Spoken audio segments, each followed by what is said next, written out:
সিরাজগঞ্জের বেলকুচি উপজেলা ৬ নং বড়ধুল ইউনিয়ন তারাবাড়িয়া ও বিলমহিষা গ্রামবাসীর উদ্যোগে গ্রামীণ ঐতিহাসিক খেলা লাঠিবাড়ি ডুগডুগি তবলা বাজিয়ে ঈদ পুনর্মিলনী উৎসব আনন্দ অনুষ্ঠিত হয়েছে।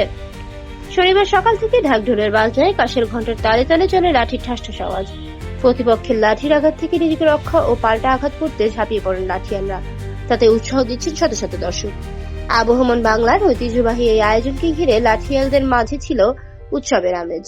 লাঠি খেলা দেখতে দূর দূরান্ত থেকে ছুটে এসেছেন দর্শকরা।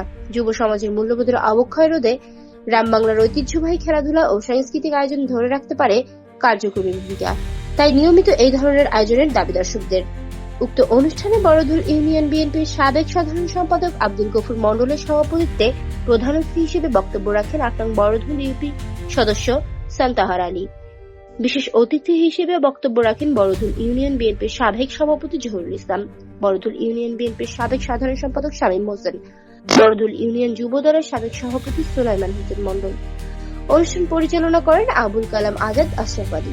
এ সময় বক্তারা বলেন, সমাজ থেকে অন্যায় অপরাধ দূর করে আর হারানো ঐতিহ্য ধরে রাখতেই এই আয়োজন।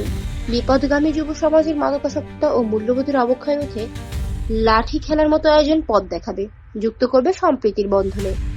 নিয়মিত আয়োজনের জন্য পৃষ্ঠপোষকতার দাবি করেন আয়োজকরা। কালের বিবর্তনে হারিয়ে যাওয়া এই খেলা আজও টিকিয়ে রেখেছেন কিছু মানুষ। গ্রামে ঐতিহ্যবাহী লাঠি খেলাকে টিকিয়ে রাখতে দরকার প্রয়োজনীয় পৃষ্ঠপোষকতা, মত সংশ্লিষ্ট